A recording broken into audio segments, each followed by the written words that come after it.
Bom dia, sejam todos e todas bem-vindas.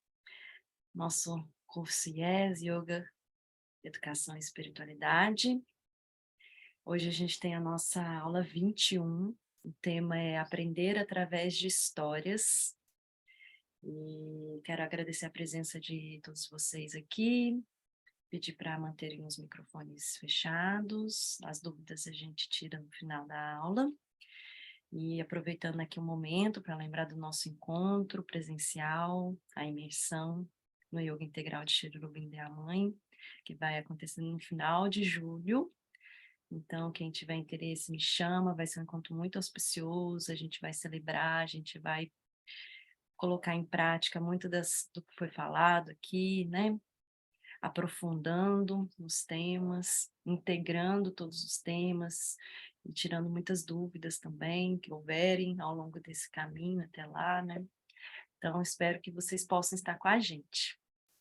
Passar a palavra para o professor Marcelo, agradecendo mais uma vez.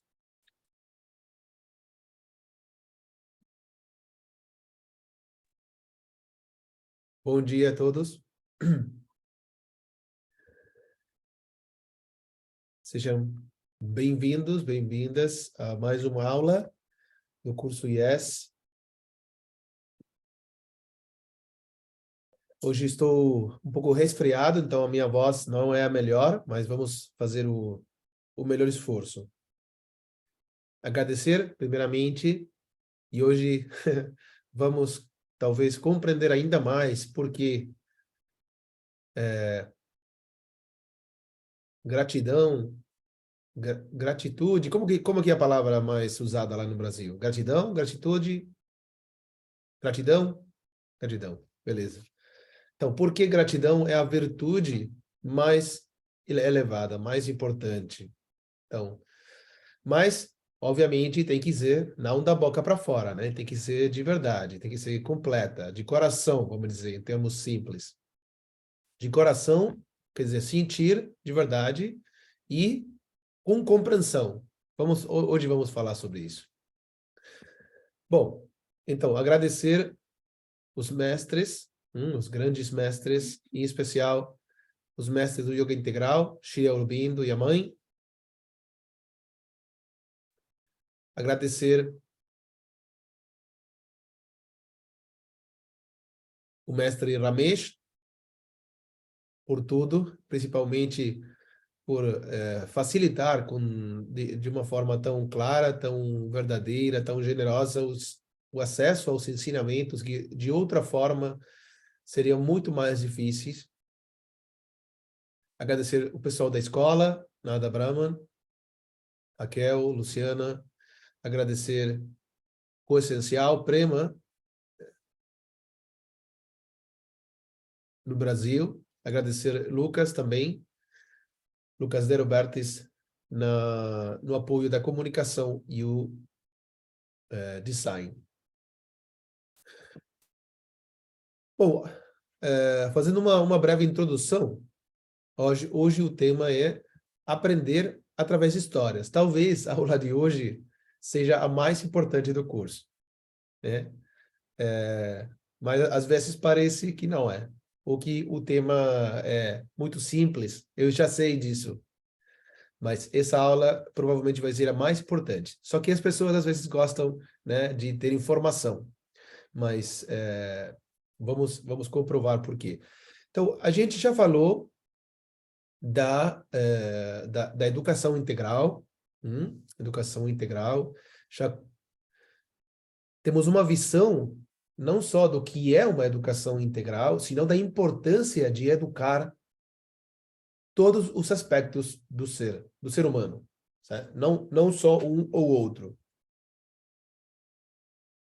E vimos a importância de guiar, né? Quando a gente fala da educação, a associação mais comum é pensar na escola, né? Então a gente acaba fazendo exemplos de crianças, mas na realidade a educação não é só na escola. Uma educação espiritual é uma educação do ser humano. para preparar o ser humano para uma vida mais significativa, de fato, para cumprir o maior propósito que tem para um ser humano de estar aqui na Terra,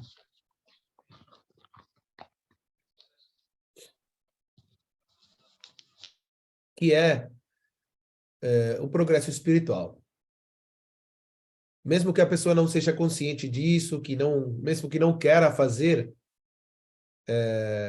por tudo que já falamos no curso, a gente pode ver compreender de forma muito clara que o maior sentido de estar, de ter mais uma oportunidade que esta vida, é dar alguns passos na direção da consciência de unidade, que não é outra coisa que yoga. Por isso, quando a gente falou de educação integral, lembra aquelas duas colunas?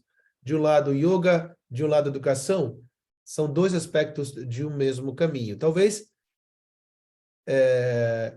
aplicados, às vezes, em contextos diferentes, mas os objetivos, o processo e tudo mais são muito similares, por não dizer dois aspectos de um mesmo trabalho.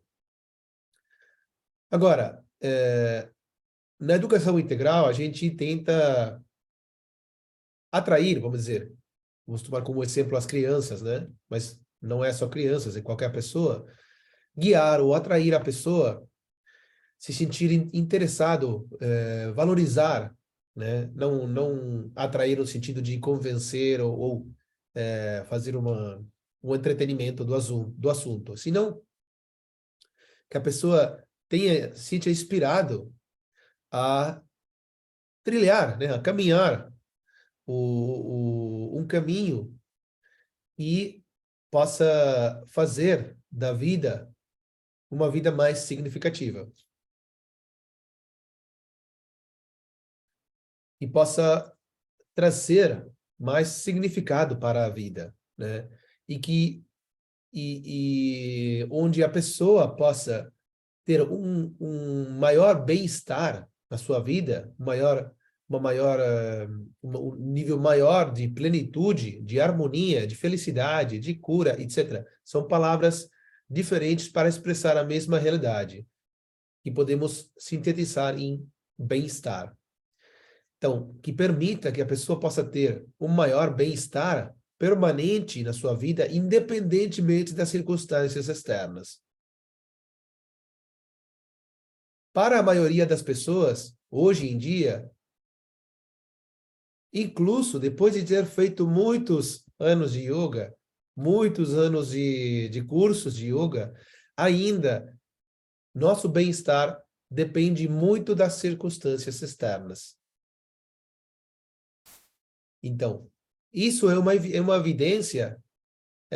Por exemplo, uma circunstância externa é ter que fazer práticas para poder estar com certo bem-estar. Se a gente não fizer a prática, aí o estado começa a cair, começa a me sentir ruim, insatisfeito, com dores, etc, etc. A minha energia cai muito. Não é que as técnicas não ajudem, claro que ajudam muito, mas se a gente depender só das técnicas, então não temos liberdade. Aquele progresso não é muito real, assim. Então esse é o caminho da educação integral, né? Que a gente já abordou introdutoriamente, né? O importante aqui é a visão do assunto. E bom, então o que acaba sendo que o que é relevante, o que é importante para nesse caso para os professores, em qualquer contexto que a educação seja educação integral ou yoga é a mesma coisa, pelo menos desde o ponto de vista que a gente está falando, a educação integral para o professor, né, seja de yoga ou seja na escola, o que é relevante para o professor da educação integral é também relevante para os pais, por exemplo, né? Os pais, as mães, que querem levar esse tipo de educação integral, educação espiritual, para as suas crianças. Isso outro nome para chamar isso é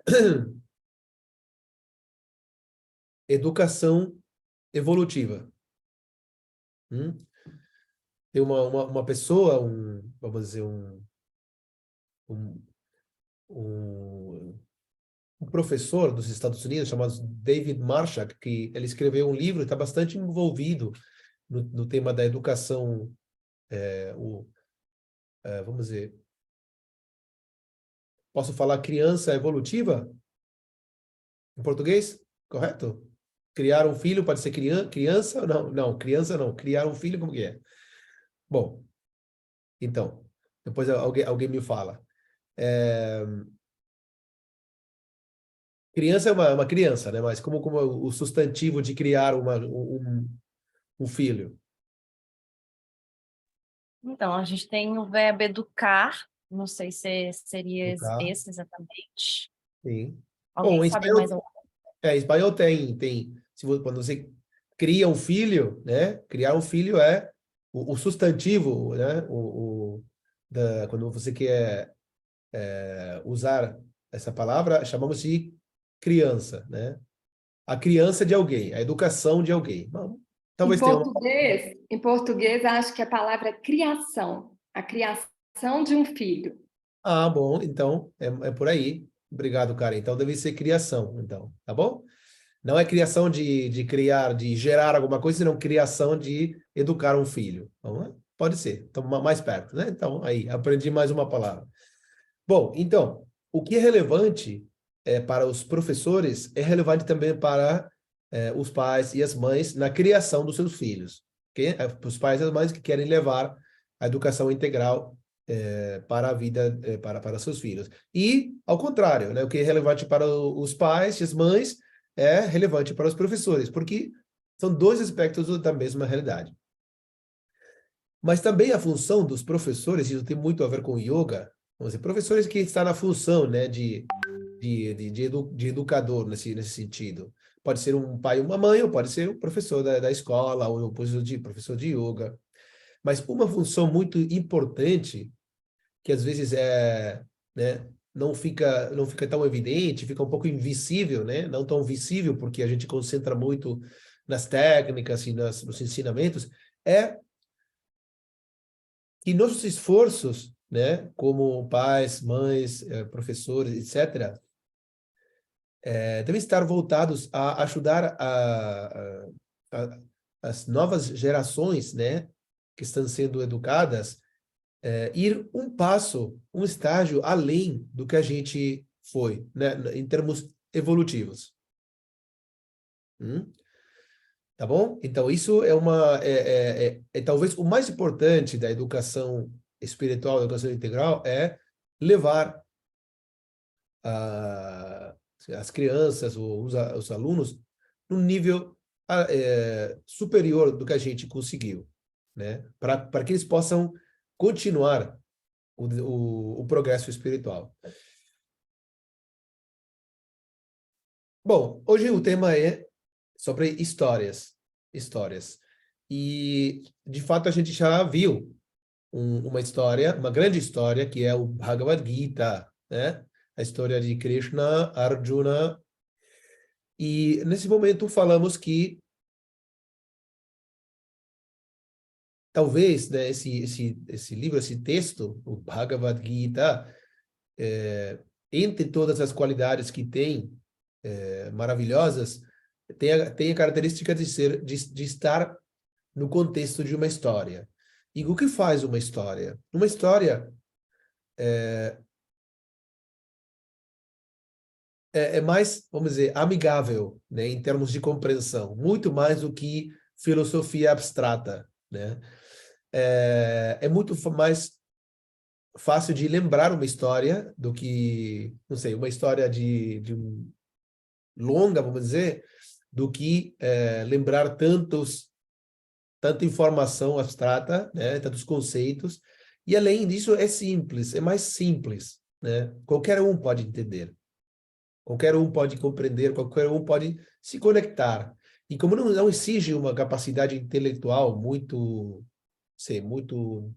elevada, então é muito amigável, muito fácil de entrar, de se conectar e, principalmente, de captar o ensinamento por trás. Então, ensinamentos muito complexos profundos, sutis, podem ser transmitidos de forma bastante completa através de uma história para qualquer um, em qualquer lugar, de forma muito mais fácil do que com filosofia abstrata. Então, por isso, não sei se vocês pensaram alguma vez, por que todas as tradições, todas as culturas do mundo estão cheias de histórias? Histórias do passado, histórias das gerações anteriores, histórias de deuses e deusas, histórias, né? Então, por quê? Porque muita coisa pode ser transmitida, de fato, muito da cultura também, né? Da cultura particular, pode ser transmitido através das histórias. Então, hoje, o tema é aprender de história, aprender a partir de histórias, que no yoga existe, né? Muitos exemplos são dados com histórias. Bom, livros são mesmo histórias, né? Como Bhagavad Gita, e o valor que tem a história dentro da educação, do ensinamento, é muito grande, e não muitas vezes tão usado assim, né? E também mostra, com isso encerrando a introdução, que, vamos dizer, um tema importante, um assunto importante, não necessariamente tem que ser, vamos dizer, não sei se é a melhor palavra, mas não necessariamente tem que ser chato, assim, sem cores, em branco e preto, né? Não, pode ser muito interessante, pode ser até quase, não vou dizer totalmente um entretenimento, né? Mas pode ser muito interessante mesmo assim, tá bom? O importante é que a gente tome as coisas com seriedade, né? Com a seriedade do que a gente está abordando, mas não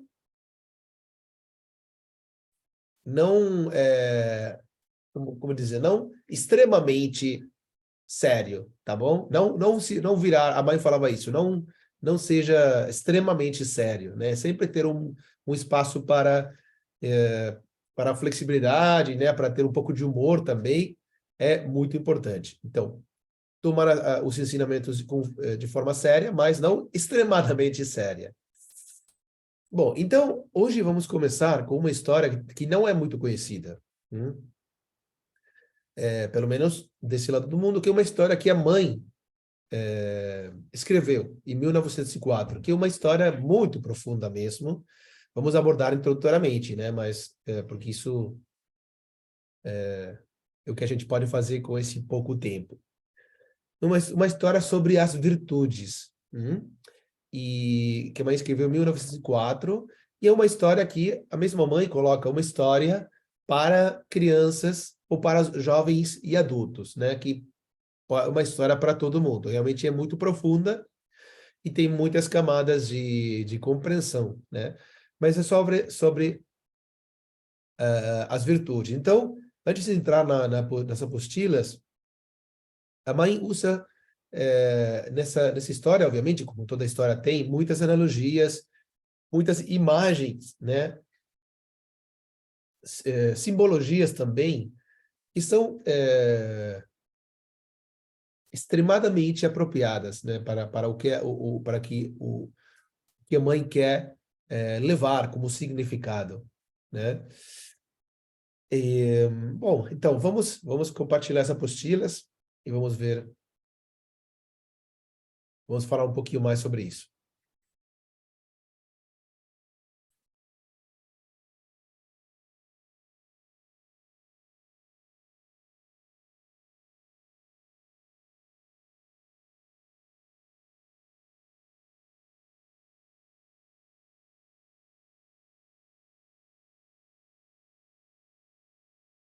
Então, algumas apostilas não vão estão no original em inglês, então não conseguimos mudar o idioma, né? Mas dá para entender, muito simples. Todo mundo vendo a apostila? Sim? Bom, então, é sobre as virtudes, né? As virtudes, uma história para jovens e adultos, né? Uma história que a mãe escreveu em 1904, bom, e tem ilustrações de Priti Maheshwaram. Agora, vamos aos poucos, porque é uma história, vamos dizer, são poucas apostilas, mas uma história bem nutrida de simbologias.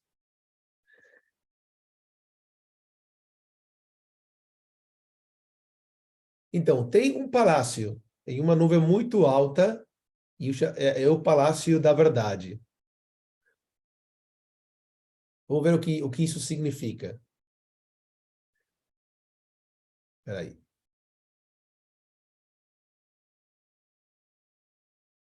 Estão vendo a apostila? Sim? Ah, tá, deu uma parada aqui. Espera aí.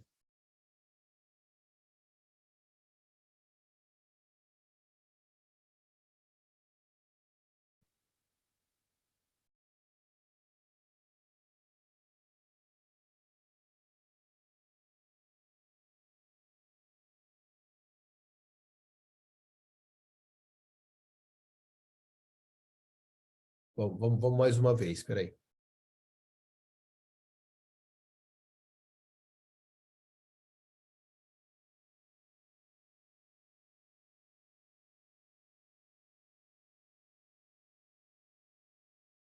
Isso. Então,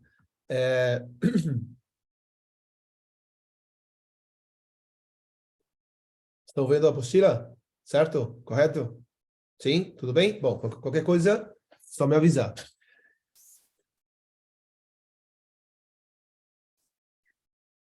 Então, a mãe fala, era uma vez, não, um esplêndido palácio no coração do qual havia um santuário secreto. Essa imagem que está ali, né? Cujo limiar nenhum ser jamais cruzou.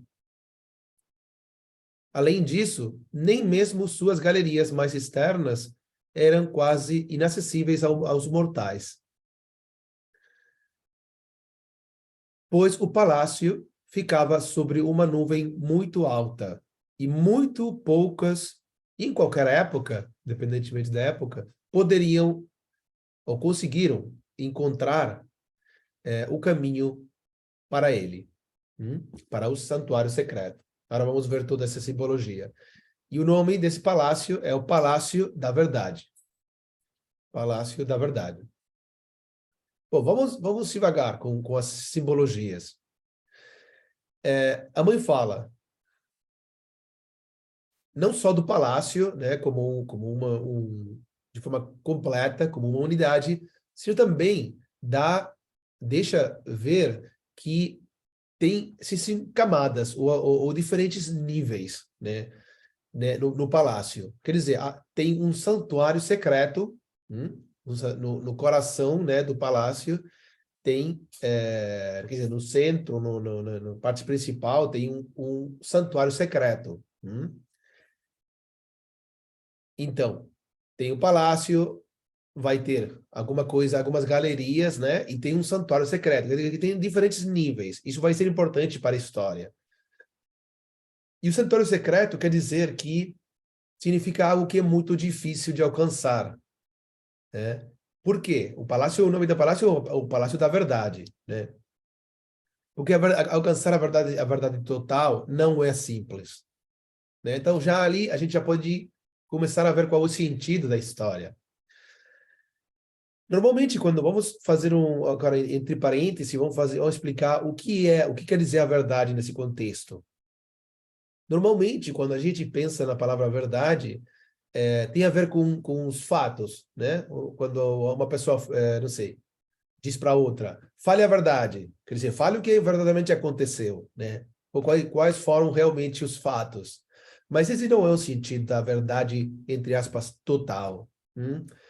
A verdade aqui quer dizer, por isso a gente às vezes, né, quando quer usar uma palavra que não leva ao significado mais comum, por exemplo, não sei, verdade, a gente poderia escrever com o V maiúsculo, né? E para diferenciar, né, de que não é o conceito mais comum que as pessoas usam.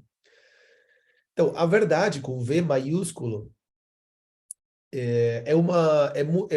vai muito além do conceito de verdade comum, é muito mais elevado e muito mais completo. A verdade relativa aos fatos, o Sri Aurobindo falava que era os fatos são só a casca, né? A parte externa da verdade, não são a verdade, né? Então, os fatos são só a casca da verdade.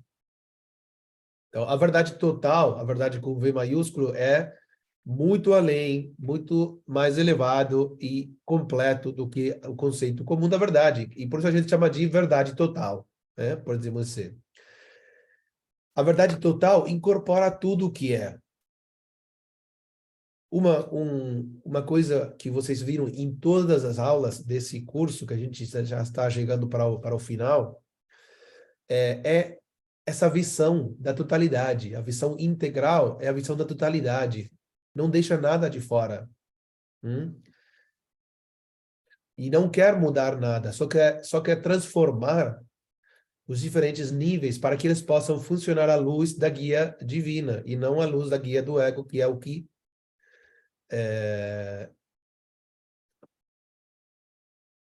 que tira a pessoa do caminho, vamos dizer, né? Então, a verdade total incorpora tudo o que é na forma que é. Quer dizer, na sua natureza, considera tudo isso.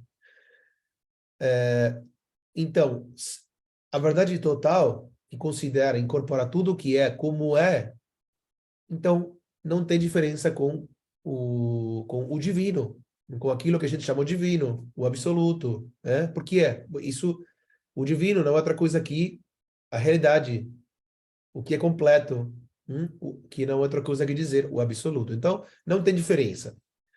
Mas aqui vem, por que é importante considerar essa verdade total? Porque a mãe falava que para essa história, vamos dizer, a gente tem que entender isso para a história. Essa verdade total é muito difícil de achar no mundo. Muito. Quase, por isso que a mãe, falado, aqui falei no começo, né? Que a mãe fala na história. É quase inacessível para os mortais. Então, como é quase inacessível para os mortais, então a mãe coloca a história nas nuvens. Né? O palácio está nas nuvens, como dizendo, bom, está num lugar um pouco mais longe. Por quê? Porque é muito difícil de encontrar aqui, né? Essa é a simbologia. Então, a mãe faz um paralelo, né, com a verdade total e o palácio, né? O palácio é a verdade total. Mas o palácio tem um santuário secreto. No coração do palácio tem um santuário secreto. Quer dizer, aliás, que mesmo chegando perto ou entrando ali, ainda é mais difícil, porque tem que chegar no santuário secreto. Quer dizer, que tudo isso está dizendo que alcançar a verdade total não é fácil. Bom, então a história continua.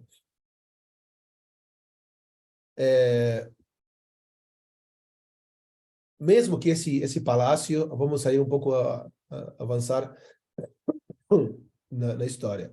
Mesmo que esse Palácio da Verdade, que fica nas nuvens, que tem um santuário secreto, cujo limiar nenhum ser jamais cruzou, e ninguém foi capaz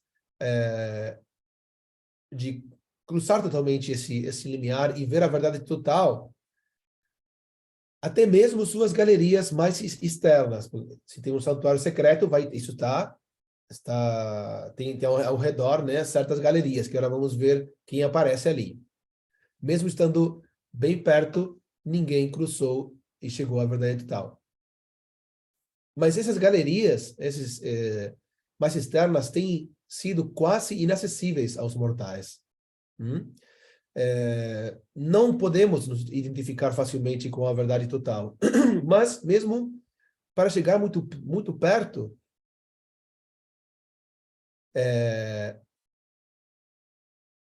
tem que fazer muito, essa é a ideia, né?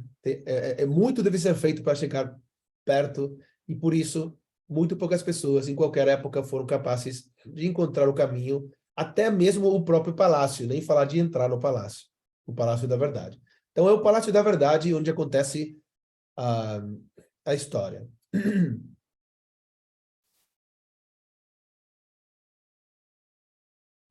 Então, a mãe continua falando sobre uma história, sobre um evento que acontece no Palácio da Verdade.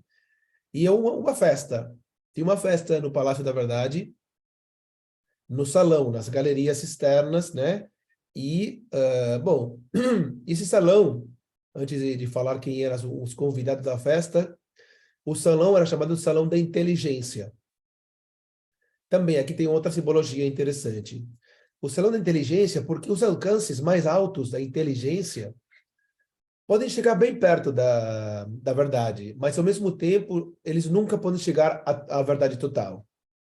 É como uma espécie de ilusão que se cria, né?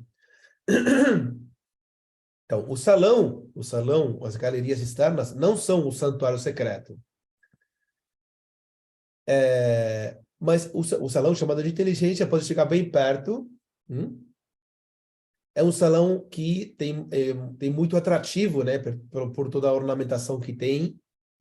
Tem aquele brilho, tem aquele glamour, né? Tem toda aquela ornamentação que pode fazer de muito bonito e dar a impressão de que a gente chegou lá.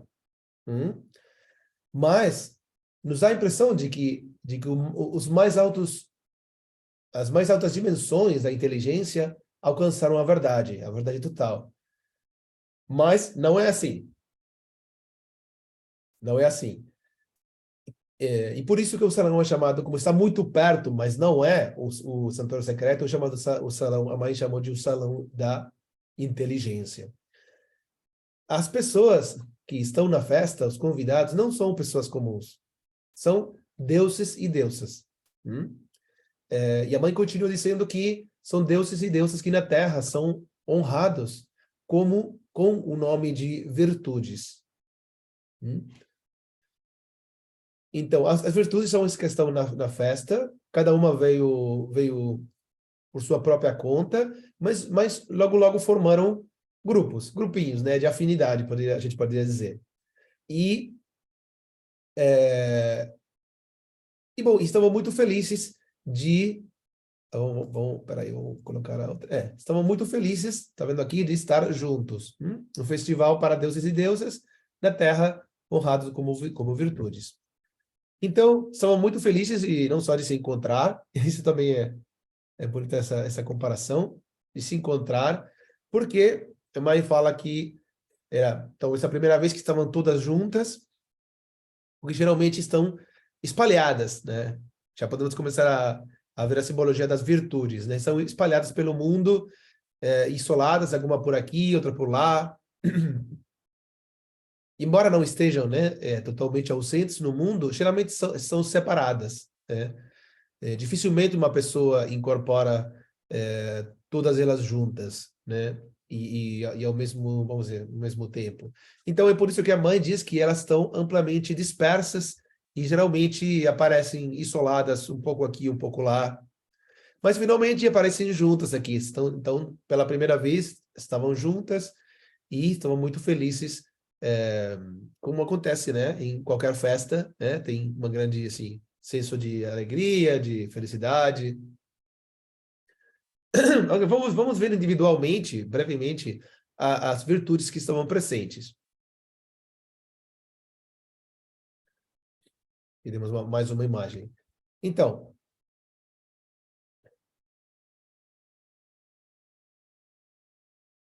que acontece aqui? Às vezes, ou muito, não às vezes, muito comum que a gente saiba o que tem a fazer na vida e mesmo queira fazer, né? Mas não consegue levar, né? Colocar em prática, levar para a vida o seu conhecimento. Por quê? Isso acontece por falta de sinceridade. Aliás, de sinceridade total. Essa história é muito linda também para compreender tudo aquilo que a gente falou, lembra no símbolo da mãe, né? As 12 pétalas e tal, que tem todas essas qualidades também. Então, por que a mãe coloca a sinceridade total como a primeira? Por quê? Porque quando ela não está, é muito difícil, quase impossível levar o conhecimento para a nossa vida. E se a gente não consegue levar o conhecimento para a nossa vida, não, vamos dizer, nada real pode acontecer. Nenhuma transformação pode acontecer em termos completos, né? Bom, então, por isso a mãe coloca a sinceridade como primeira, a sinceridade total.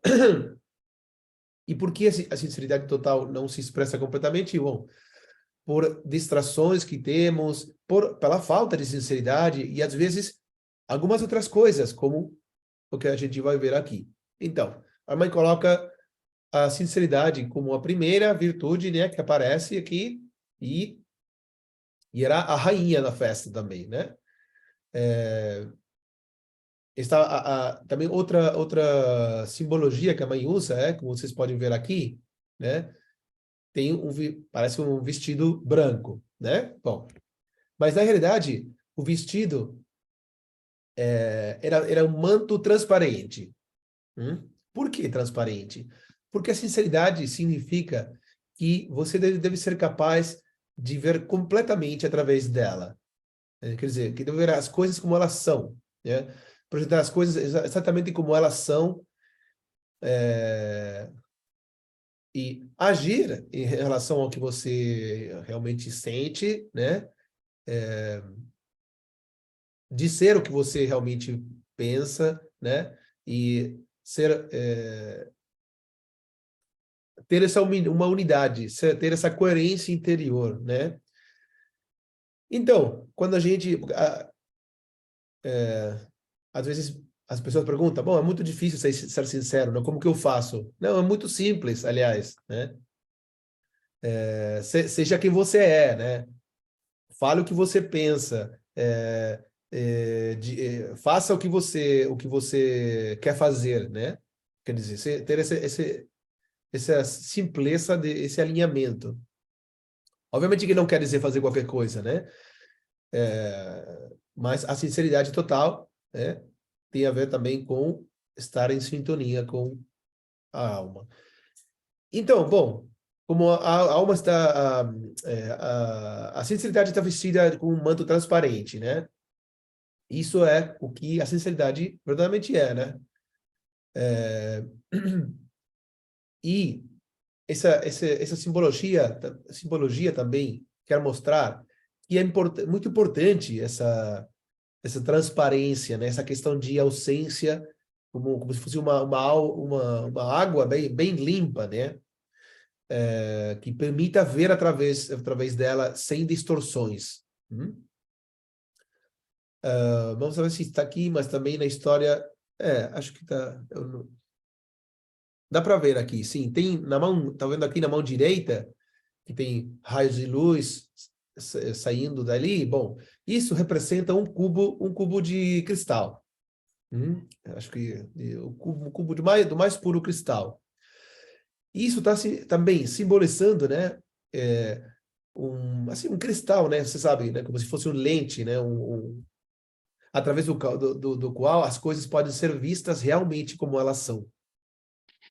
Então, a sinceridade está simbolizando isso e vestida dessa forma.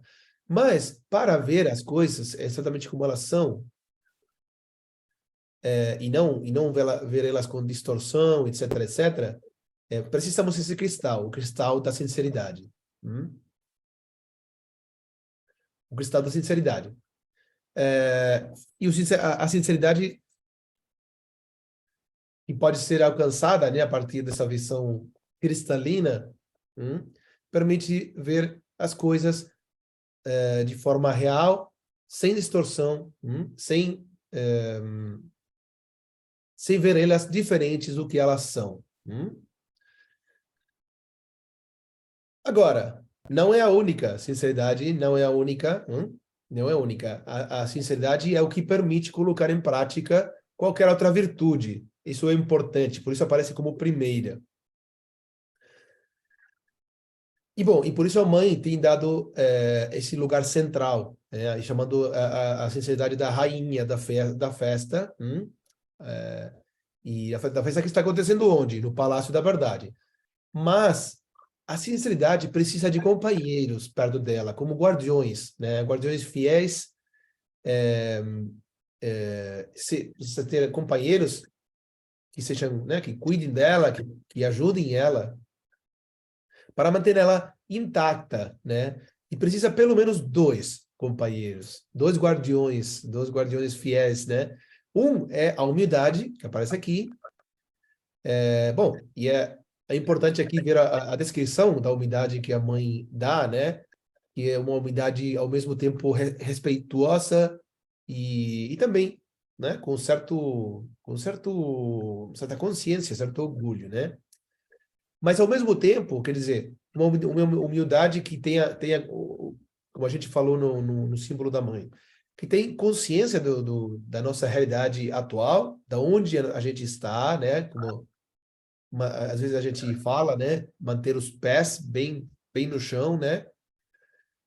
Saber tudo o que ainda a gente tem para caminhar, para aprender, para evoluir, mas ao mesmo tempo não sofrer uma humildade que não sofre do complexo de inferioridade, né? E por isso tem aquele orgulho saudável, né? Então é uma humildade respeitosa, consciente, mas sem essa distorção, né, do complexo de inferioridade. A gente já falou disso. Então, sinceridade precisa da humildade, né, com o guardião, com o companheiro, mas tem outro mais que é importante e é a coragem, né, que aparece aqui. Coragem, vamos dizer, uma coragem calma, podemos dizer, e com certa resolução para atuar. Então, precisamos da coragem, por quê? Pelo que eu falei ao começo da sinceridade. A gente pode querer fazer, pode até saber o que tem para fazer, mas não tem a coragem para agir em sintonia com isso. Então, a coragem é essencial, mas a coragem não quer dizer fazer qualquer coisa, né? Vou fazer, né? E vou acabar passando por cima das pessoas. Não. Para ser a coragem, uma coragem equilibrada, precisa também de mais um companheiro, que está logo atrás da coragem, né? E podemos ver aqui que é a prudência, né? Vamos falar também do detalhe que tem aqui embaixo, né? Então, a prudência aparece um pouco lá, como vocês veem aqui, um pouco mais lá atrás, parece um pouco mais de lado, né? Não na frente, não tão visível. E é porque é exatamente assim, né? A prudência está sempre brilhando um pouco atrás. Acho que tem o áudio de alguém, porque estou escutando um eco aqui.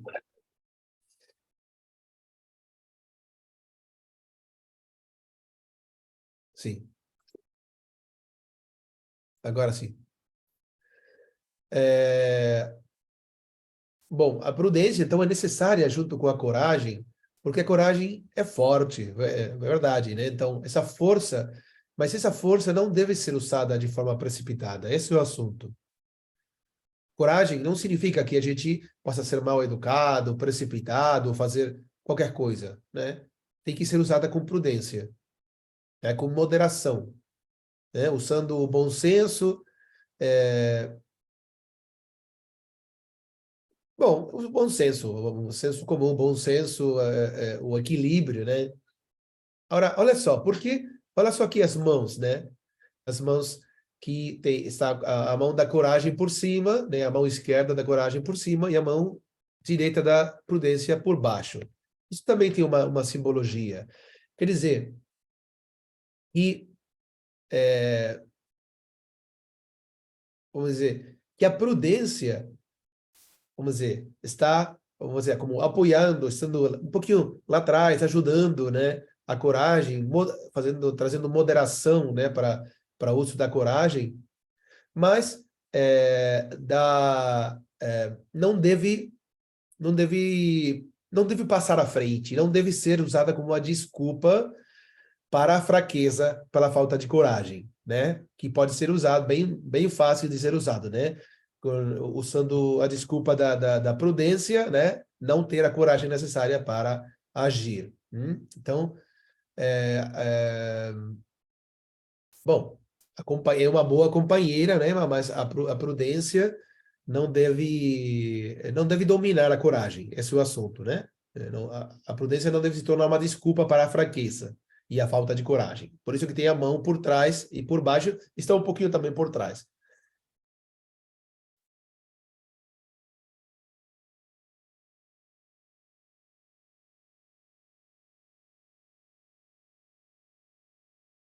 Então, isso quer dizer que a combinação certa de sinceridade só pode ser praticada com coragem e, ao mesmo tempo, essa coragem deve ser acompanhada pela prudência, vamos dizer, essa moderação, essa amabilidade, deve ser adequada, com bom senso, e tudo isso está implícito na prudência. Então, a sinceridade, com seus dois guardiões, humildade e coragem, e uma coragem, assim, moderada, da forma certa com a prudência, é o que está sendo transmitido aqui com essas 4 virtudes. Vamos avançar na seguinte imagem. Temos mais virtudes aqui na festa. Bom, outra virtude importante é a caridade. E a caridade tem uma característica especial porque está uma virtude que vai circulando na festa. Quer dizer, está em contato com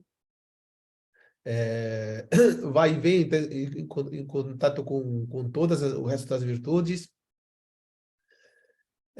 Por quê? Porque a caridade é uma coisa que parece que está sempre perto, né? Sempre perto, mas é uma virtude, é uma caridade que é calma e vigilante, quer dizer, atenta, né? Ativa, mas ainda discreta, né? Não, sem aparecer muito. A mãe fala que descreve um pouco a caridade como uma espécie de borboleta, né, na festa, e vai um pouco para aqui, um pouco para lá, está em contato com várias virtudes circulando, e isso de alguma forma quer dizer que todas as virtudes podem fazer podem trazer um pouco da luz que a caridade traz, né? E assim ela vai estar circulando na festa, parecendo estar sempre perto a cada um. Isso é uma realidade, aliás, porque ninguém sente eu não estou perto da caridade, né? Todo mundo sente que está perto, que em qualquer momento pode usar essa virtude, né? Então, todo o resto das virtudes se sentem próximas a ela, e assim ela está circulando na festa. Agora, quais são as características importantes que a caridade precisa? A gente já falou, aquela vigilância, aquela atitude, aquela atenção, né? Mas também deve ser calma. Quer dizer, vigilante quer dizer sempre tentando identificar uma oportunidade. Atenção, sempre poder identificar, descobrir uma oportunidade onde ela possa ser praticada. E, ao mesmo tempo, não inquieta, né? Calma, vigilante, calma, ativa, mas discreta. Discreta. O Sri Aurobindo fala que tem que ser, né, uma atitude ativa, né? Não pode ser praticado passivamente, Mas mesmo assim tem que ser praticado de forma discreta, né? De forma um pouco mais apagada. Agora, quando é interessante, vamos falar das outras. Tá vendo aqui embaixo? Fala justiça. Dá para ver aí? Bom, então, quando ela caminhava, né, nessa circulação na festa, aí ela deixava uma suave luz branca, como, assim, para trás, né, na medida que ela ia caminhando. Então, assim que ela passava, a sua influência não se perdia, né? Senão que ia ficando uma certa luz branca. E essa luz branca, da onde vem? Vem da sua amiga mais próxima, quase dizendo companheira inseparável, né? Sua irmã gêmea, que é a justiça. Então, aí a gente pode entender, né? Porque quando a gente expressa a caridade, né? Vamos dizer, vamos voltar a uma pergunta. Quando a gente expressa a caridade, quando a gente tem o desejo de agir nesse sentido, quando a gente vê alguma coisa injusta na vida, né? Acontecendo alguma injustiça. Então, bom, a gente indiretamente tenta compensar, corrigir essa injustiça com a caridade. Então, até certo ponto, através da caridade, que a mãe falou também isso de alguma forma, com certo detalhe, naquele livro Words of Long Ago, Palavras de Muito Tempo Atrás, que a caridade faz apenas, ou compensa um pouco, né? Ou compensa apenas parcialmente toda a injustiça que acontece no mundo.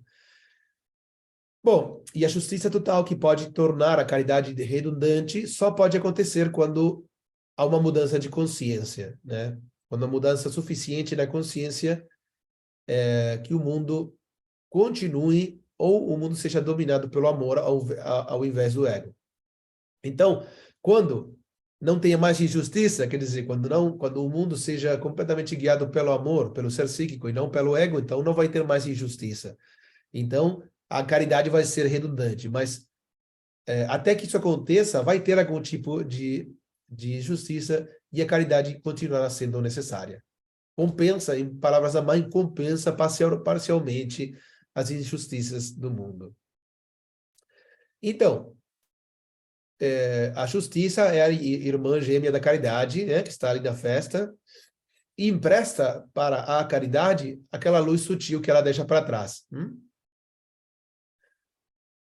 Bom, depois temos onde temos algumas outras virtudes aqui que a gente pode ver, né?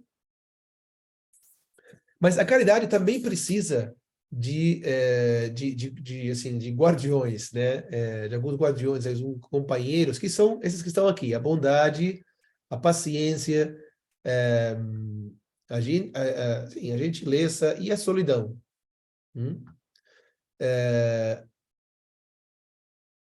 Bem, ou solicitude, uma solidão.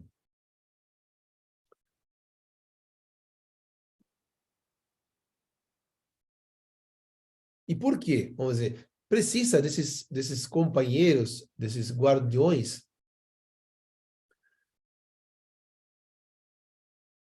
Bom, e também não só desses, não, a gente pode falar que não é só esses, mas precisa de companheiros porque isso ajuda a levar para a prática a caridade, né?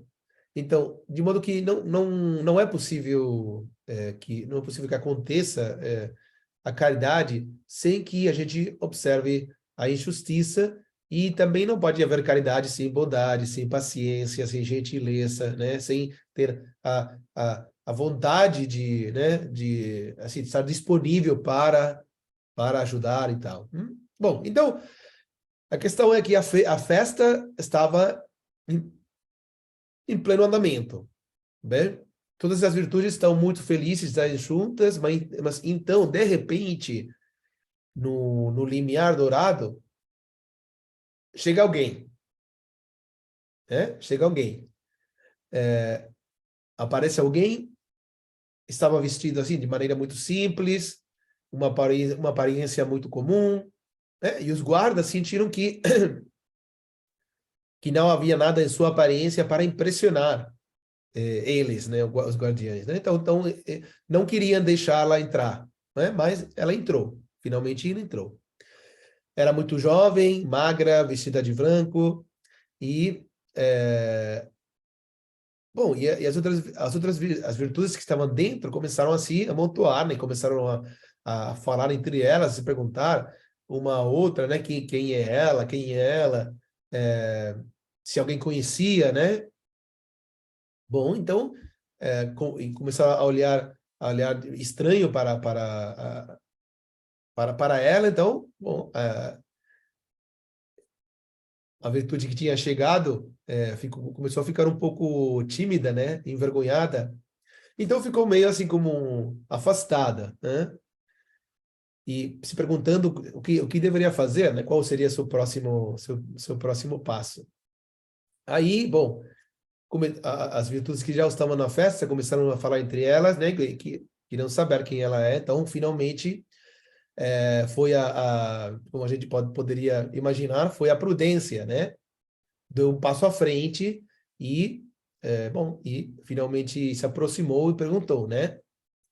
E ela falou, né, para a virtude que tinha chegado, e falou, bom, estamos aqui reunidos, todos já nos conhecemos, né, por nossos nomes, bom, né, a prudência, a sinceridade, a humildade, etc, etc. Estamos surpresos com sua vinda, né, pois você parece ser um estranho, né, para nós, ou pelo menos parece que nunca ouvimos antes. Poderia ter a gentileza de nos dizer quem você é? Bom, e aí vem já para o final da história, né? Já podemos adivinhar quem ela é. E ela falou, bom, não, realmente não me surpreende, né? Que pareça um estranho nesse palácio, o Palácio da Verdade, né? Pois raramente sou convidada para qualquer lugar. Meu nome é Gratidão.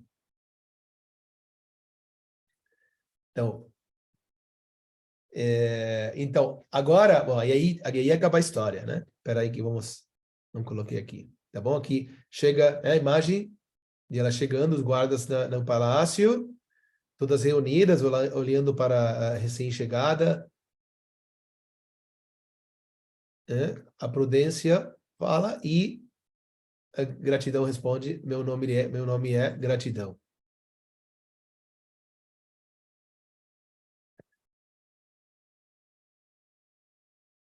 Então, agora, a rainha das virtudes é a gratidão. E a mãe deu a isso, né, um lugar de destaque por razões óbvias, né?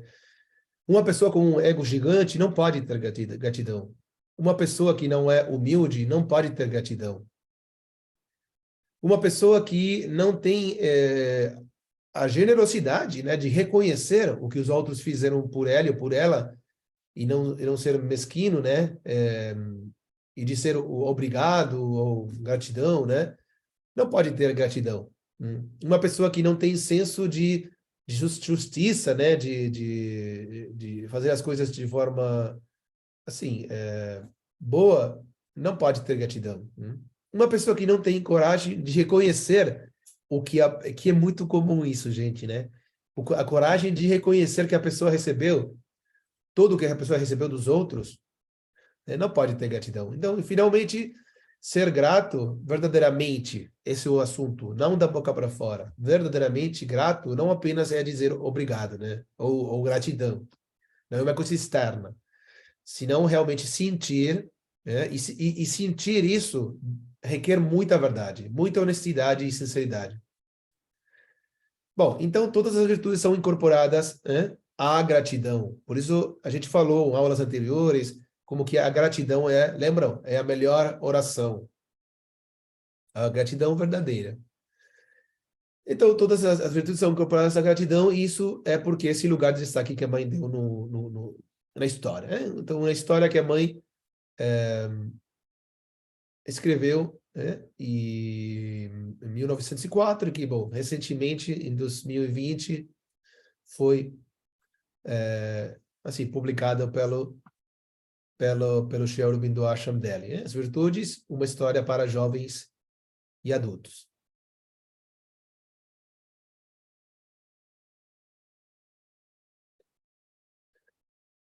Bom, temos agora, acho que duas ou três histórias muito breves de crianças para crianças, mas que têm um significado muito profundo. Que o mestre Ramesh, como vocês sabem, ele tem vários livros para crianças, né? E, bom, vamos ver eles brevemente.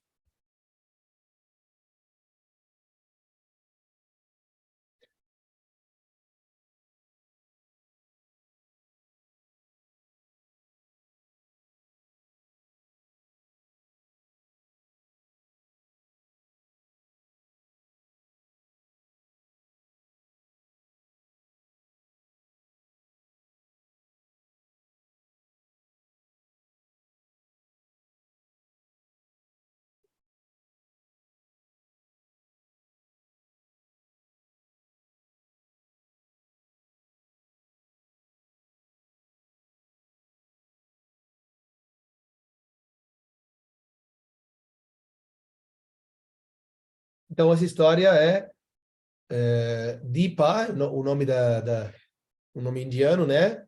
Da criança, da menina. Deepa conhece três yogas. Deepa conhece três yogas. Então, essa história fala dos aspectos do yoga que podem ser explicados facilmente até para uma criança de 3 anos, né? Não é preciso esperar que a criança seja um adulto ou um adolescente para que ela possa compreender muitas coisas. Isso tem a ver muito com a educação integral, né? Então, como uma criança de 3 anos, né? Se a criança apenas entender que o yoga significa posturas, bom, tudo bem, mas outros aspectos do yoga podem ser ensinados, né? E da forma correta, que é através de histórias ou de exemplos, né? Uma criança de 3 anos, né? Tão nova como 3 anos, pode entender que o yoga vai muito além de posturas, e não é feito através de conceitos abstratos ou mesmo de um sermão, né? De uma explicação elaborada, senão que a criança pega o significado mais profundo, mas de uma forma simples, de uma forma bonita, de uma forma que a criança também pode se sentir conectada. Lembrando que as crianças, né, até mínimo 7 anos, já falamos na educação integral, aprendem principalmente através da observação, da ação, do exemplo e de histórias. Bom, então, o assunto é que Deepa, tá vendo aqui o nome? Deepa. Deepa conhece 3 yogas. Então, é uma história tá aqui com o seu irmãozinho. Deepa é uma menina de 4 anos, né? 3, 4 anos. 4 anos, vamos dizer. Ela tem um irmão mais novo que é chamado Deepak, com K no final. Então, Deepa e Deepak. Deepak, o irmãozinho, tem 2 anos. Mora em Delhi. Então, quando Deepak, o irmãozinho, nasceu, Deepa chamava ele de bebê, de bebê. Então, eles chamavam ele de bebê. Agora, quando eles...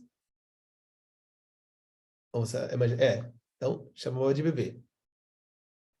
Vamos ir avançando com as imagens. Senão... Então, quando eles sentam para comer, mas ele, obviamente, não... Deepak, o irmãozinho, tenta comer sozinho, mas não consegue, Toda criança de 2 anos, sabem já a bagunça que faz, tentando comer, então precisa ajuda da mamãe ou do papai, mas não gosta quando mamãe e papai tentam ajudá-lo, né? Então, quer começar a fazer sozinho. Então, Deepa, a irmã mais velha, mostra que ela pode comer sozinha e que fala, você é pequeno, deixa a mamãe te alimentar. Então, quando você seja um pouco maior, poderá também comer sozinho como eu faço. Opa. Agora, um dia, vamos ver isso.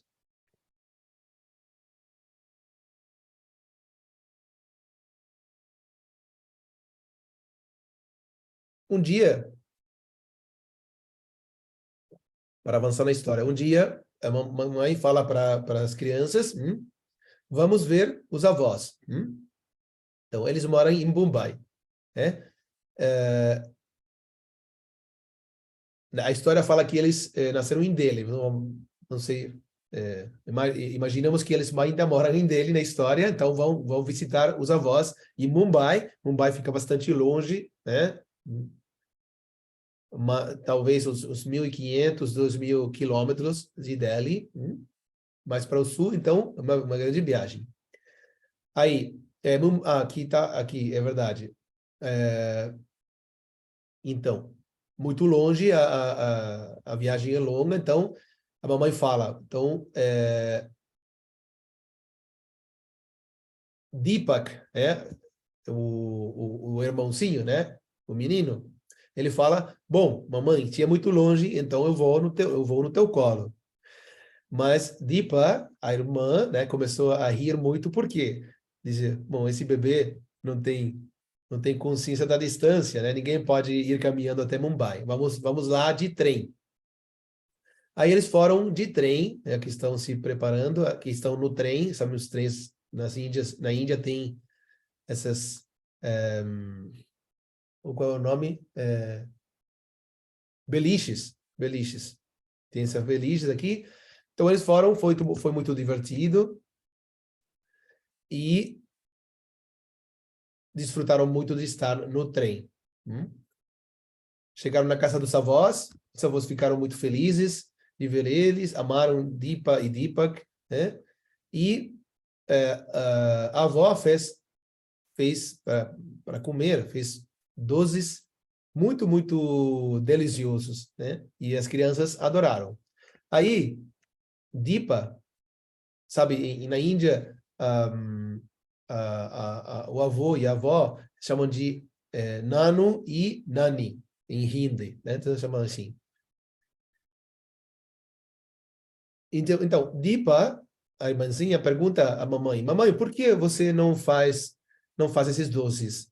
Mamãe disse, porque eu aprendi aqui com a minha mãe, né?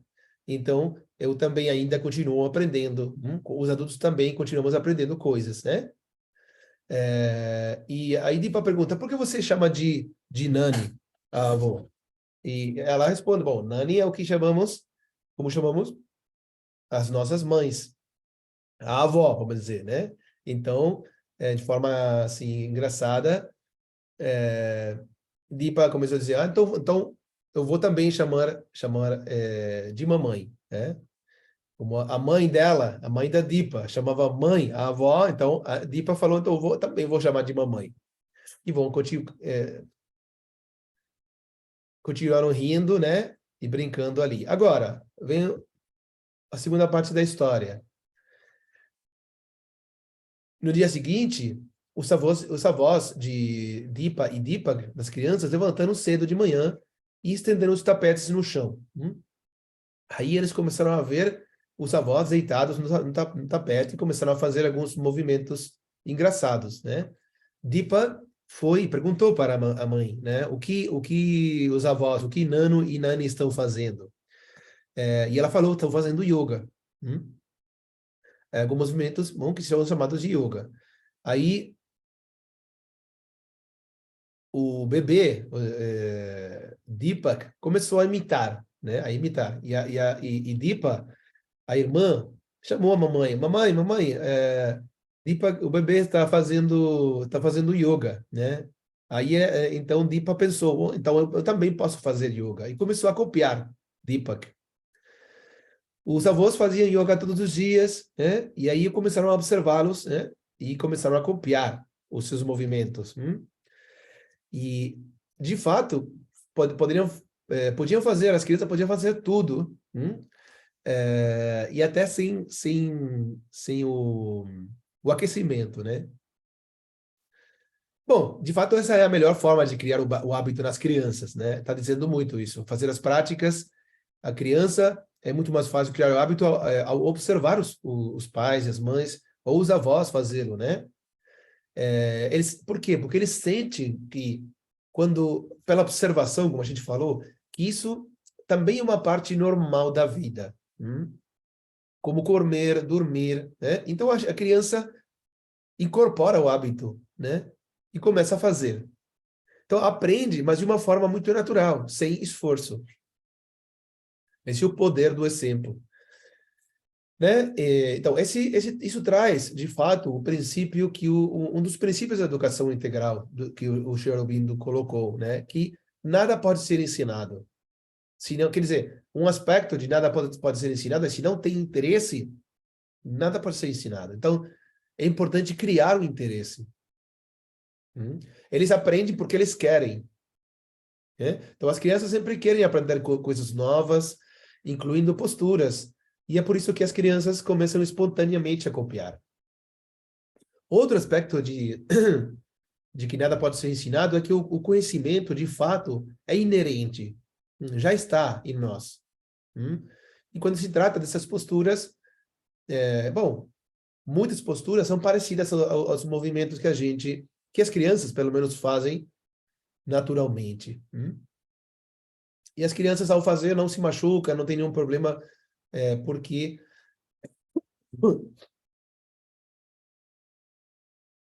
é natural para eles.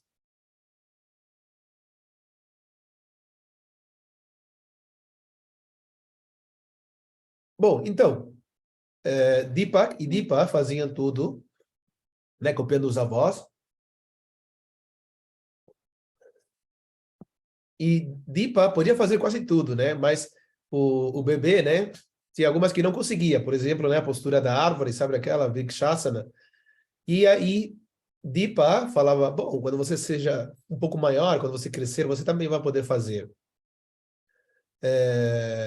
Você ainda é muito, muito pequeno. Bom, e a mamãe não gostou e falou para Deepa, não fala assim com ele. Ele não é bebê, ele não é pequeno, ele é uma criança menor ainda.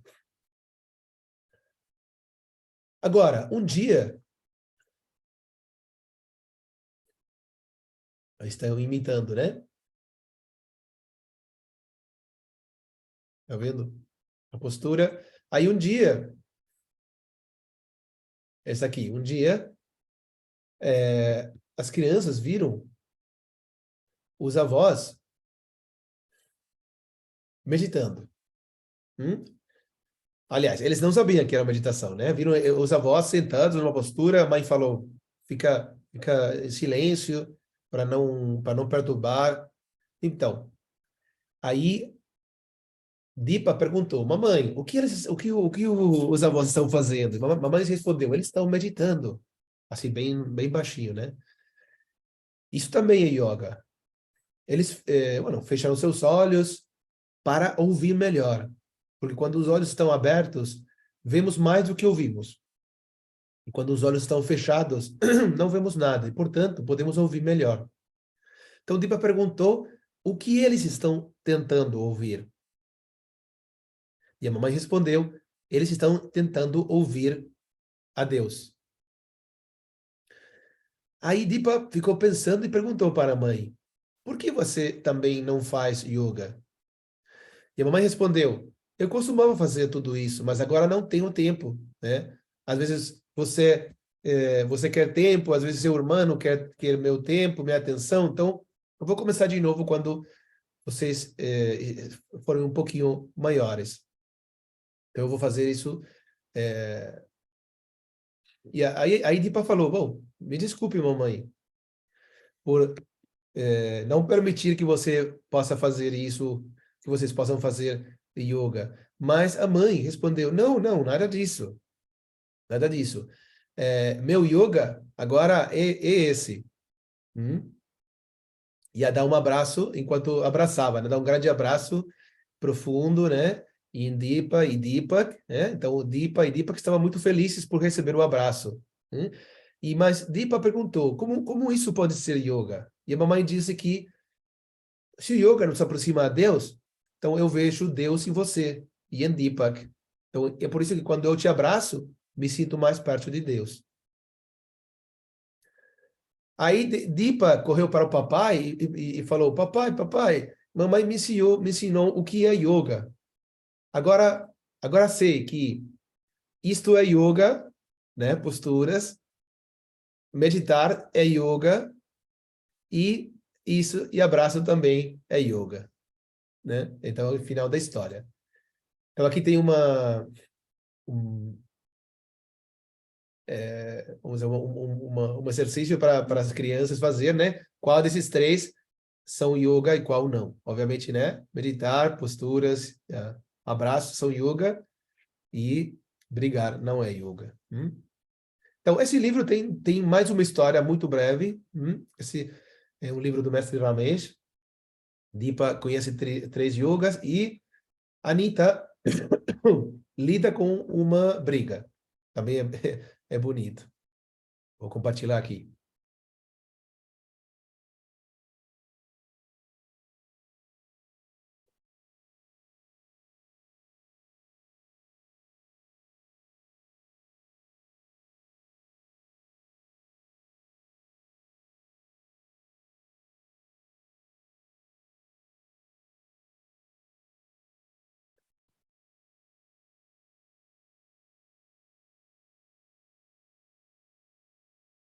Não, esse não é aqui, esse é o mesmo.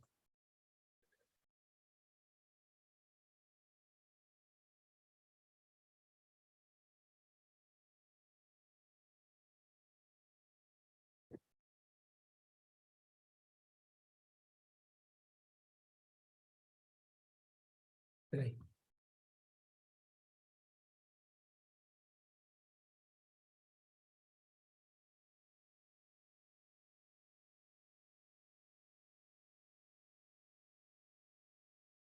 Agora sim. Bom, Anita lida com uma briga, uma disputa aí. Então, quer dizer, a mesa estava preparada, antes de Anita chegar para comer, né? Aí começa uma briga, né? Tem a colher, a faca, o garfo. Tinha uma faca de um lado, um garfo do outro e uma colher, né? Aí, ao lado do prato. Aí começa... antes de a Anitta sentar, começou uma briga, né? Uma briga. A faca dizia, eu corto a comida, né? Como dizendo, eu corto a comida, então sou mais importante. E o garfo fala, bom, mas eu seguro a comida. E a colher disse, eu seguro ainda melhor. Né? Então, isso começou uma briga. Então, a colher disse, eu seguro ainda melhor do que o garfo, né? Do que você, garfo, né? Aí a colher disse, você tem dificuldade para ser usada, né? Para ser usado, né? E eu posso pegar mais comida e ser usado em quase todas as comidas, fala a colher, né? Nada pode escapar, por exemplo, não sei, numa sopa, né? Você come um líquido, né? Com a colher não escapa, mas com o garfo sim. Então, a faca disse, o garfo é meu amigo e a gente trabalha junto.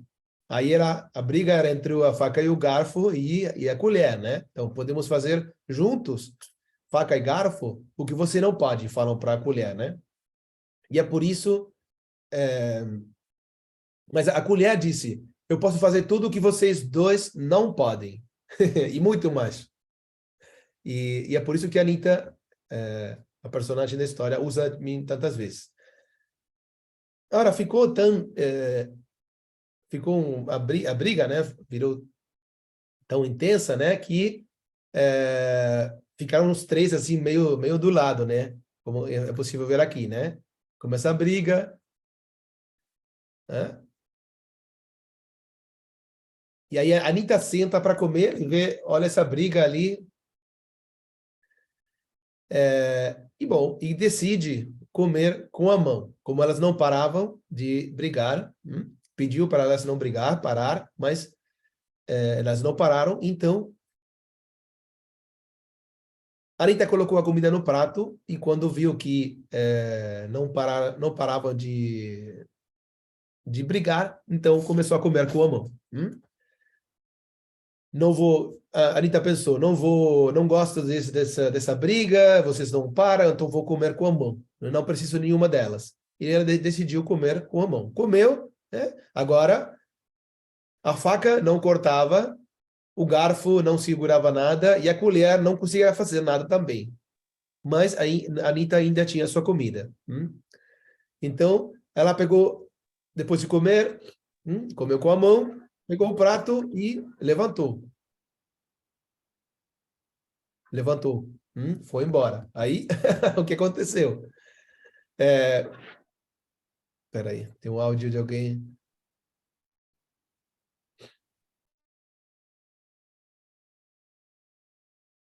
Então, a Anita foi lavar o prato e as três deixou os três resolverem sua briga. Para lidar com sua briga.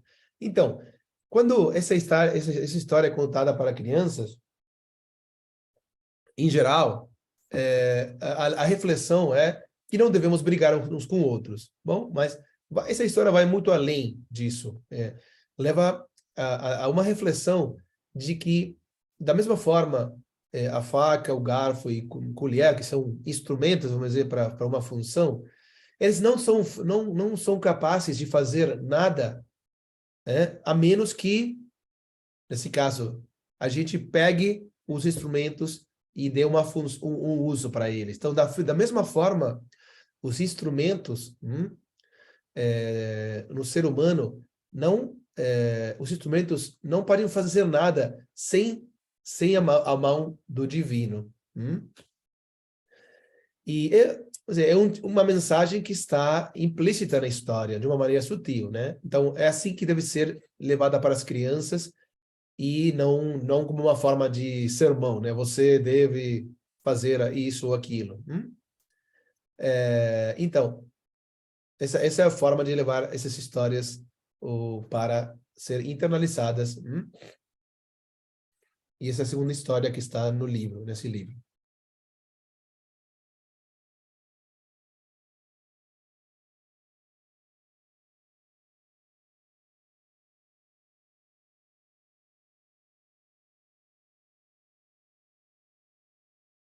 E por último, então, temos mais uma história muito breve que começa com o título uma pergunta. Você pode beijar seu próprio rosto?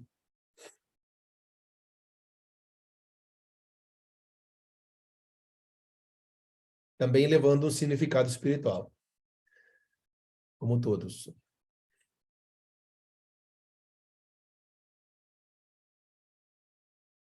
Então, você pode beijar seu próprio rosto, né? Uma criança de 3, 4 anos.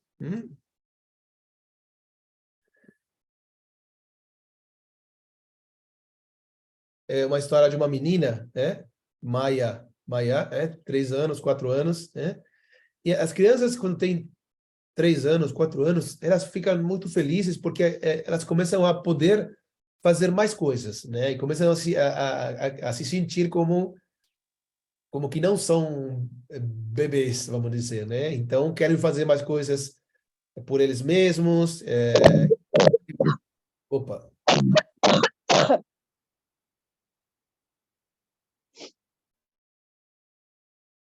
Pedir mais uma vez, por gentileza, manter os áudios fechados, o microfone em silêncio.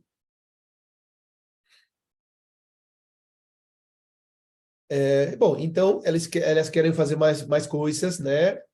E não deixa que os adultos ajudem muito, né? E os adultos querem ajudar, não querem que a criança, não sei, corra nenhum risco, né? Possa correr riscos ou possa se machucar, etc. Mas elas precisam, porque é assim que elas descobrem, né? Então, a história é que Maia tem 3 anos, né? E que quando ela toma o café da manhã, né? A mãe quer alimentar, quer dar comida para ela, e ela fala, não, eu pego sozinha, eu como sozinha.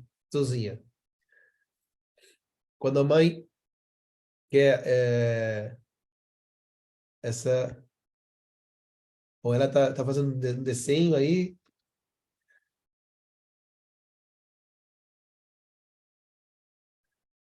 Então, quando ela quer fazer qualquer coisa, ela fala, não, já sou maior, já sou mais maior, já sou grande, né?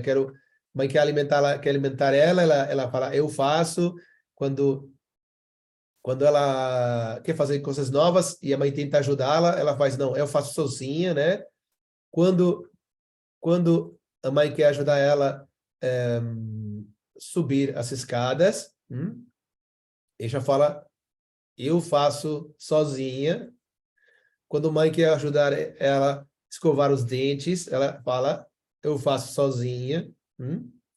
Quando chega a hora de tomar banho, né? Aí, a mãe quer ajudar, aí ela fala, não, não, não, eu faço sozinha, eu. Quando ela tem que se vestir ou trocar de roupa, a mãe quer ajudar, ou o pai quer ajudar, né? Qualquer um, família, ela fala, não, eu faço sozinha, mesmo fazendo muita bagunça. Mas o que acontece? O que acontece? Quando, quando a mãe dela tenta beijá-la, ela não diz, mamãe, eu faço sozinha. Ela deixa a mamãe beijar, né? E depois de receber, receber o beijo, o abraço, ela está muito feliz, né? E também devolve ou dá um beijo para a mamãe e um abraço. Ainda fica mais feliz quando ela beija e abraça a mamãe.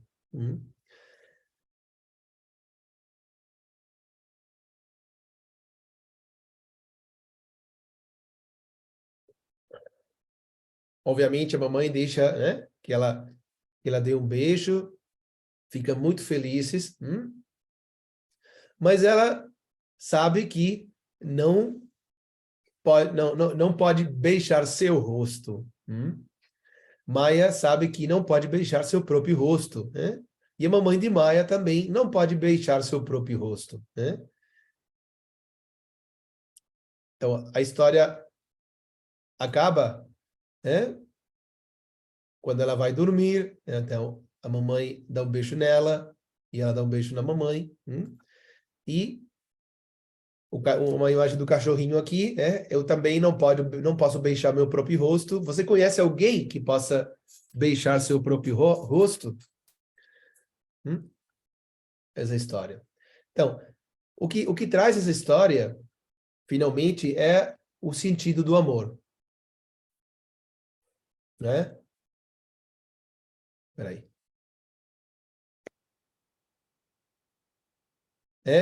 O aspecto chave para o yoga aqui é o amor. Né? Dar amor e receber amor são precisos ambos, né? São ambos muito necessários para o crescimento espiritual. E é por isso que quando a mãe dá um beijo na criança, ambos ficam felizes, os dois, as duas. E quando a criança dá um beijo, também as duas estão felizes. Então, além disso, do que o amor é muito importante no caminho espiritual, outro aspecto importante da história é que, embora que a independência da criança, né, deve ser incentivada e fomentada, e obviamente é necessário para que a criança possa crescer, né? Se a criança quiser fazer sozinha, mesmo que ela arrisque um pouco, né? É importante deixar a criança fazer dentro de certos limites seguros, né? Porque é assim que a criança vai aprender coisas novas. E, bom, e claro que é muito importante isso, mas ao mesmo tempo temos que perceber que vivemos em um mundo interdependente, né? Isso é importante, outro aspecto da história. Nenhum de nós podemos viver inteiramente isolados. Isso é o que traz a história, que tem pelo menos uma coisa, né, que não podemos fazer sozinhos. E que que não podemos beijar nosso próprio rosto. Então, isso preenche uma necessidade importante, né? Uma necessidade, assim, uma forma, né? De alguma forma, uma necessidade de felicidade. E, na verdade, nada disso pode... quer dizer, que, na verdade, não podemos ser felizes no mundo vivendo isolados, né? Vivendo como uma ilha, né? Mas apenas através da inter-relação, da conexão com os outros. Através da inter-relação, através do nosso amor, que se expressa nessas relações, e dar e receber esse amor, né? Dando e recebendo esse amor aqui, asseguramos não só a felicidade das outras pessoas ao nosso redor, mas também a própria felicidade. Então, esse é o aspecto da história que leva por trás dessa última história. Alguém pode beijar seu próprio rosto. Então, bom, essa foi a aula de hoje, sobre aprender a partir de histórias, muito importante no yoga e na vida. Então, se tiver algum comentário, alguma pergunta, esse é o momento. E, se não, podemos encerrar a aula com uma música final.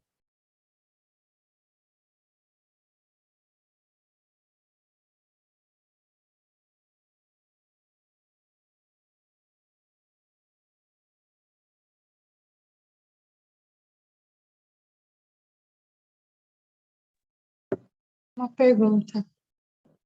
Pode falar. Essas virtudes que falou na história do Palácio da Verdade são as mesmas virtudes das pétalas que tem no símbolo que são os atributos da Mãe Divina? Não. Não todas, mas a maioria são as mesmas, sim. Tem uma conexão ali.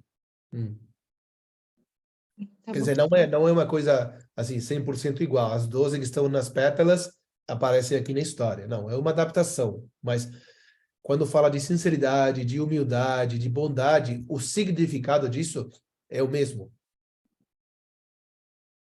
Só que aqui está apresentado como uma história onde a mãe também que não é uma história das virtudes somente, né? Aparentemente a gente pode ver assim questões, aspectos principais que a mãe quis levar na história, né?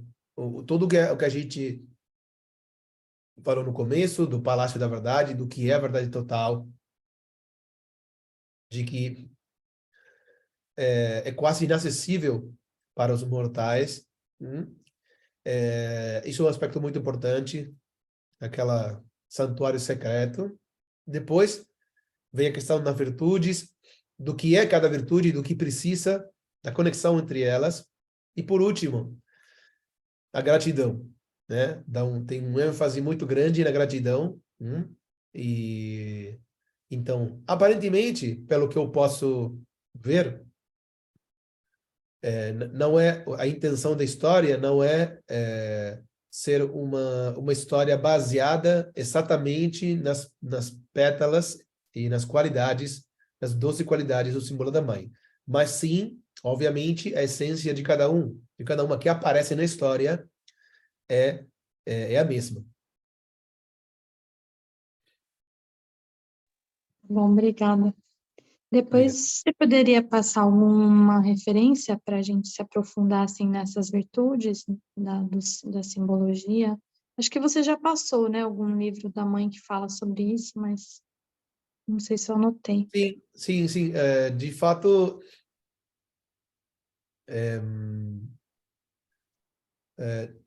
estamos trabalhando nisso. Se Deus quiser, a gente vai conseguir disponibilizar material sobre isso. Tem um livro do mestre Ramesh que a gente vamos dizer, estamos chegando no final da tradução ou da preparação em espanhol. Uma vez que esteja feito, a gente pode disponibilizar para quem tiver interesse, e aí iniciaríamos a tradução ao português. Então, se Deus quiser, e não muito mais tempo, poderia estar esse livro do Mestre Ramesh sobre o símbolo da mãe, com as 12 qualidades e tudo isso falado. E também, bom, tudo precisa de uma permissão especial, né? Mas já temos, acredito que não existiria muita dificuldade em traduzir essa história, essa história da mãe, que é um pouco mais breve, também para disponibilizar. Só que a história é a história, né? Não, o que a gente fez foi explicar a simbologia, que isso não está em nenhum lugar. Sim, obrigada. Gratidão.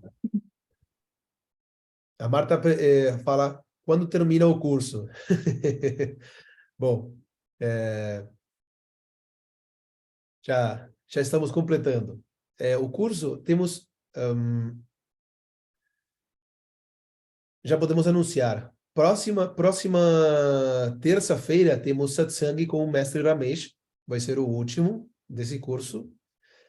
E depois vamos ter 2 aulas mais, que, aliás, não são aulas novas, senão que vamos repetir a aula sobre Sri Aurobindo e a aula sobre a mãe. E no início do curso, iniciamos com um formato do curso que não foi o ideal, e depois mudamos, tá bom? Então eu pessoalmente quero dar essas aulas novamente, não tenho obrigação de participar, participa quem quiser, mas vou dar essa aula novamente com as apostilas traduzidas ao português, né? E dada em português. Então, depois dessas 2 aulas e do satsang com o Mestre Ramesh, então estaria concluído o curso. A continuidade depois vai ser bom, temos o retiro. A ideia do retiro é fazer uma síntese de tudo que a gente fez aqui, então serve para aquele que participou, rever tudo de forma integrada, serve para aquele que não conseguiu participar completamente, que perdeu alguma aula ou outra, para aquele que não conseguiu fazer o curso, então se tiverem pessoas interessadas, fazer de forma presencial, vai estar Prema, vai estar eu, né, vai estar Lucas. Então, faz uma diferença muito grande, porque tudo isso é transmitido, né, também estando perto. E não só vamos trabalhar uma síntese, sino que vamos tentar aprofundar esse é o assunto. Seria como uma espécie de síntese de um curso de formação. Então, quem tiver interesse, quem quiser aprofundar, pode ser que seja professor de yoga ou não. Vamos fazer muita prática, vamos falar muito de todos esses temas aplicados à prática, em contexto natural. Então, é uma oportunidade ideal para participar. Depois, em setembro, vamos iniciar com o curso de formação, então não vai ter tanto tempo assim para fazer esse tipo de atividades mais abertas, pelo menos para mim, né?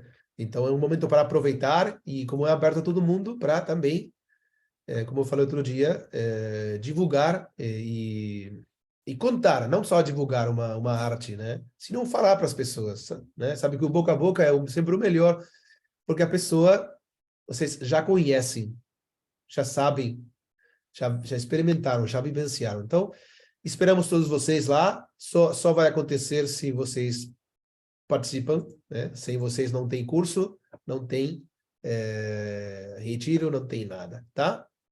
Então, esperamos que podamos concluir da melhor forma esse retiro, esse curso, e fazer uma prática que faça a diferença, incluso para aqueles que já conhecem de yoga. Mas como não precisa de nenhum requerimento, não é que tem que ser professor nem nada, todo mundo pode participar. Todas aquelas dúvidas que tem, que sempre teve sobre a espiritualidade, sobre o yoga, tudo aquilo que você quer conhecer, quer saber, quer aprofundar, vai estar ali. E tem um preço muito acessível, né, para ninguém ficar de fora, né? Vocês sabem que os retiros, formações e atividades realmente são muito mais caros do que o valor que a gente colocou. Bom, então, vamos para a música e para o final dessa aula.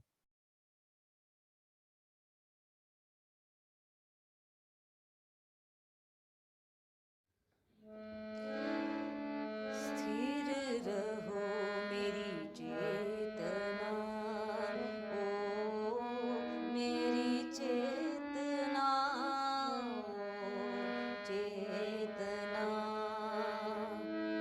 स्थिर रहो मेरी चेतना, ओ मेरी चेतना, ओ चेतना। तू बार बार नाम चल, तू बार बार नाम चल, तू बार बार नाम चल, तू बार बार नाम चल। तुझे रहना है स्थिर अचल, तुझे रहना है स्थिर अचल। तू सत्य पे ध्यान धर, ओ मेरी चेतना, ओ मेरी चेतना। स्थिर रहो मेरी चेतना।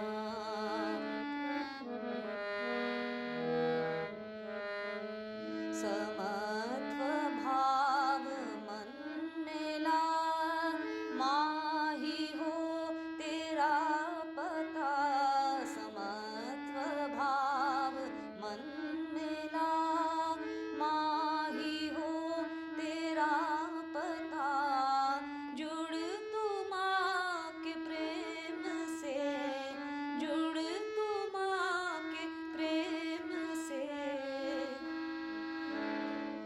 इस प्रेम में पा पूर्णता, इस प्रेम में पा पूर्णता।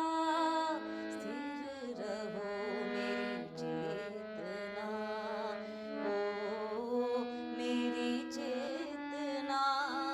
स्थिर रहो मेरी चेतना, ओ मेरी चेतना, ओ चेतना।